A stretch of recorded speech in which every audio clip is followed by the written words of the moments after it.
फेरि अन्त अब हल है सबैजनाले ल ल ल ल किटिङ नगर ल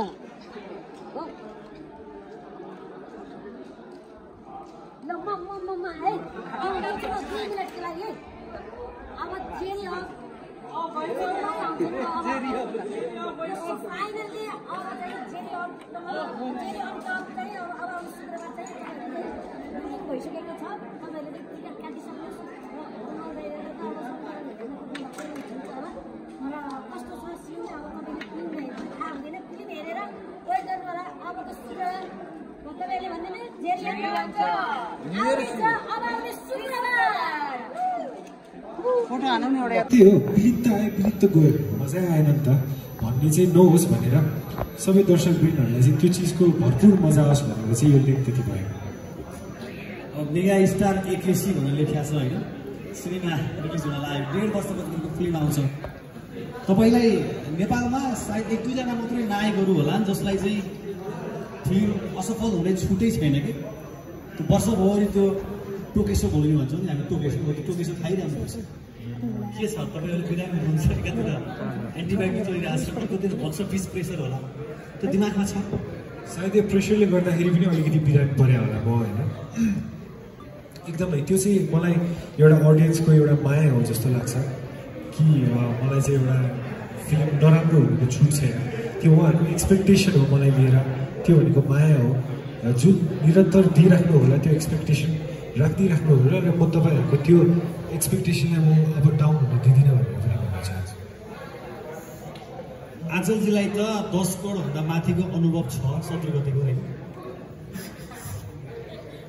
उता जस्ताजी र अनुमनजीको लागि त्यो च्यालेन्जिङ भइरहेको छ अब फिल्म इन्डस्ट्रीको लागि नै च्यालेन्जिङ भइरहेको छ अहिले यो वर्ष 10 करोड 6 महिनामा आइपुग्दा एउटा मात्र फिल्म 10 करोड छ जेरीमा त्यो होप छ के छ तपाईँलाई त्यो 10 करोडको आँकडा यसबाट पार गरिएला I hope so, we pray for it हैन तर पनि मलाई लाग्छ कि त्यो एउटा अङ्क हो त्योभन्दा पनि ठुलो चाहिँ 10 वर्ष 12 वर्षसम्म निरन्तर मलाई माया गरिदिनु हुनु जुन अडियन्सले दिइराख्नु भएको छ त्यो चाहिँ मेरो लागि सबैभन्दा ठुलो कुरा हो तपाईँको करियरको लागि जेरी अन टप भन्ने सिनेमा सूची बनाउनु भने कति नम्बरमा पर्छ मैले आफैले र्याङ्क गर्नु पर्यो तपाईँले काम गरेको त्यसरी त म आफ्नो फिल्मलाई म र्याङ्क गर्न सक्दिनँ किनभने एभ्री प्रोजेक्ट मेरो लागि त्यति नै डियर हो त्यो समयको लागि त्यही प्रोजेक्ट डियर थियो त्यही भएर मैले साइन गरेँ त्यही भएर गरेँ अब अहिले आएर म जेरीमा छु भनेर मैले यसलाई नम्बर 1 भन्न सक्दिनँ मेरो लागि हरेक प्रोजेक्ट चाहे त्यो मेरो फेलियर भएकै प्रोजेक्ट किन नहोस् त्यो मेरो लागि एकदमै प्यारो थियो आजजीको लागि जेरी अन्डर तपाईँको करियरको लागि कुन नम्बरमा पर्छ कुन पोजिसनमा पर्छ जेरीले नै यो जवाब एकदमै मिठो तरिकाले दिइसकेको छ हामीले गर्ने हरेक प्रोजेक्टमा हामीले उति नै मेहनत गरेका हुन्छौँ अहिले तर जेरी अन टपमा छु राम्रो होस् सफल होस् दर्शकले मन पराउनु होस् भन्ने मात्र अपेक्षा छ तर त्यस्तो र्याङ्क चाहिँ नगरौँ जस्ताजीलाई छ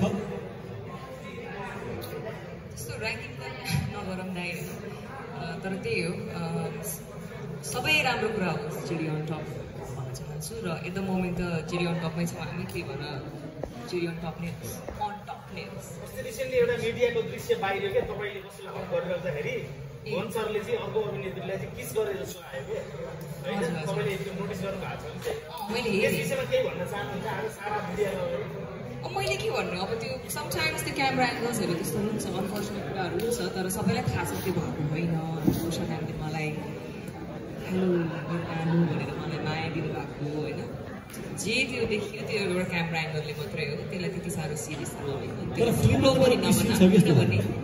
किनभने हामी जेरी अन टपमा छौँ फिल्ममा तपाईँको के सिन छ कि यस्तो लागिरहेको छ मलाई हो त्यो एक सर्ट थियो छ त्यो घटना चाहिँ के सिन हो कस्तो सिन हो त्यो एकदमै ब्युटिफुल सिन छ आई थिङ्क तपाईँहरूले चलचित्र ब्युटिफुल एन्ड ड्रामेटिक सिन छ त्यो चाहिँ अब त्यो शुक्रबार हेर्नुपर्छ त्यसको लागि अनमोलको छड्के 2 मा पनि किसिमको चर्चा भएको थियो तपाईँको चाहिँ त्यो फिल्मको चर्चा पनि भएको थियो र मलाई थाहा भइरहेछ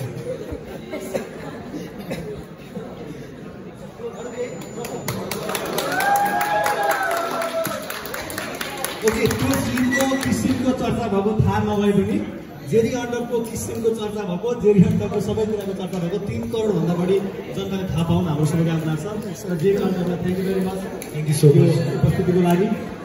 र हाम्रो यो प्रेसले भेट सकिएको छ, थ्याङ्क यू भेरी मच। जो साथीहरूले खाजा खानु भएको छैन कृपया खाजा खाएर जानु होला। अब हाम्रो भेट पर्सि बिहान शुक्रबार बिहान हलमा हुनेछ।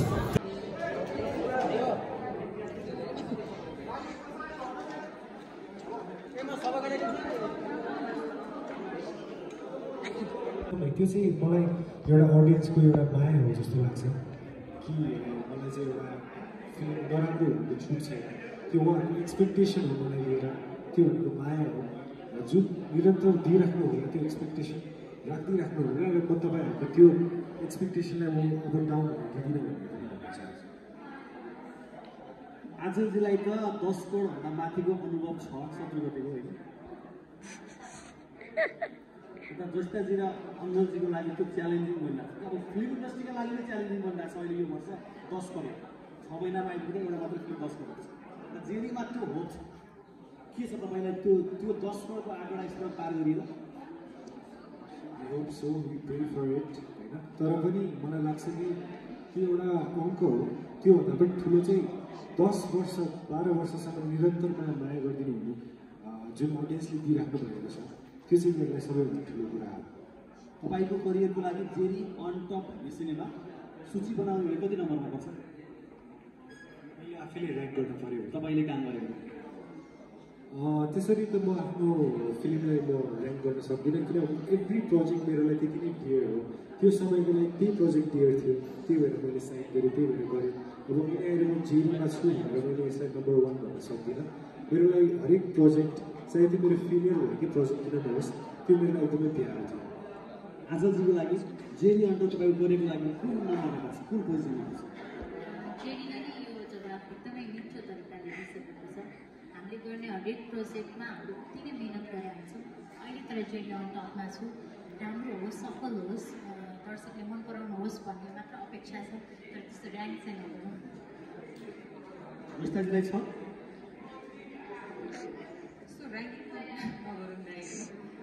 तर त्यही हो, सबै राम्रो कुरा हो जेरी अन टप छु। र एट द मोमेन्ट त जेरी अन टपमै छौँ हामी, त्यही भएर जेरी अन टप रिसेन्टली एउटा मिडियाको दृश्य बाहिर के तपाईँले कसैलाई हट गरिराख्दाखेरि भन सरले चाहिँ अर्को अभिनेत्रीलाई चाहिँ किस गरे जस्तो लाग्यो कि होइन? तपाईँले यसो नोटिस गर्नुभएको छ?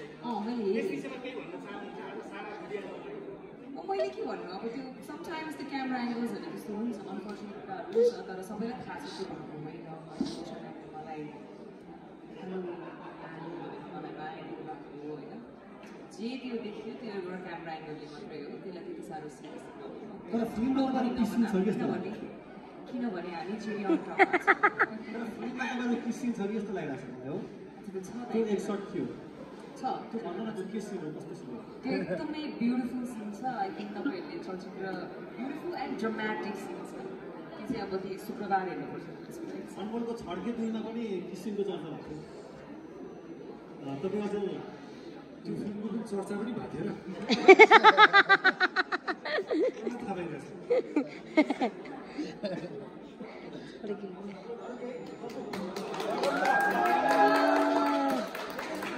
ओके, त्यो फिल्मको किसिमको चर्चा भएको थाहा नभए पनि जेरी अन्डरको किसिमको चर्चा भएको, जेरी अन्डरको सबै कुराको चर्चा भएको 3 करोडभन्दा बढी जनताले थाहा पाउन हाम्रो शुभकामना छ।